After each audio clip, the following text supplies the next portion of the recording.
How are Hi, you? I'm good. Thank you so much for having me. So, how's Philippines? We love the Philippines. It's beautiful. This is my first time here. I've never been here, so I'm excited to explore.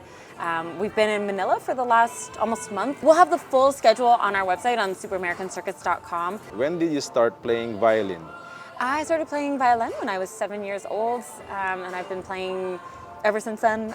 But I'm thrilled to be playing in this environment and getting to play live music for the acts in the show. It's way more fun to get to play for a circus than it is in an orchestra or in a chamber ensemble, and I feel very lucky to be here. And it's a dream job for sure.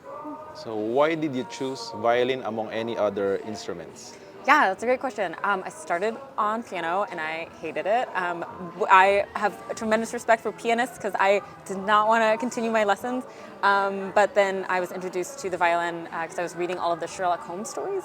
And Sherlock Holmes always played violin, and I thought that was very cool. And I just fell in love with the instrument and really enjoy string instruments in general. So it just kind of was a love affair from there. So, what is life in violin?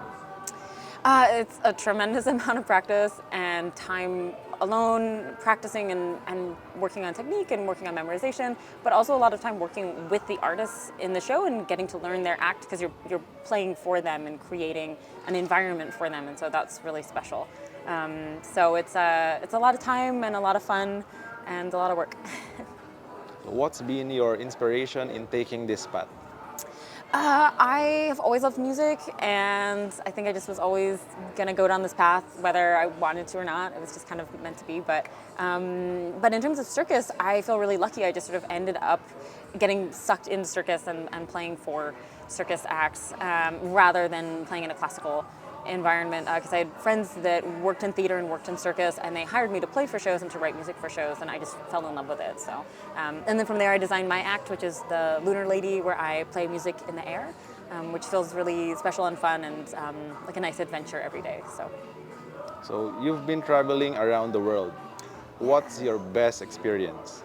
Oh man, honestly, being with this team, we've been together for years and it's a family, and we all travel together as a family and work together as a family, and yeah, I couldn't ask for anything more than that. So yeah, I get to be with my friends and see beautiful places like the Philippines. So. What's the most difficult thing you've ever encountered in your profession? Yeah, probably the most difficult thing is scheduling, probably more than anything else. Traveling is really hard. It's a lot of logistics, and sometimes just the scheduling and the long nights and the long hours and the time changes can be tiring, but I wouldn't trade it for the world. So. Your favorite piece that you always play? Oh, that's a great question. I would say that I don't know if I have a favorite piece, but I really love getting to play with a vocalist. I get to play with our ringmaster, Alex the Amazing, in the show, and he's an incredible singer. And I get to play with him, and that feels really special. We get to do a couple songs together in the show. So yeah. If there's one song that perfectly describes you, what is it and why? Oh my gosh. Wait, that's such a tough question. Gosh. Man, I would have to say House of the Rising Sun. And that's it, I'm leaving it at that. So, by the way, what do people call you? So my character is the Lunar Lady. I play music in my aerial moon and get to serenade my beautiful fellow aerialists around me. And yeah, the rest of the time you'll find me dancing on stage or behind the scenes working on social media. And when I'm doing that, I'm just Montana. What do you love most about this country, Philippines?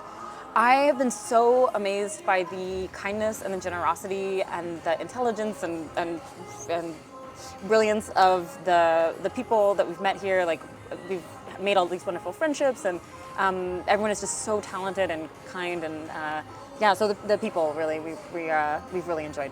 So, your message to all the dreamers out there who wanted to be like you? Oh man, I would say keep going and be ready to make a whole lot of mistakes. That's just part of it.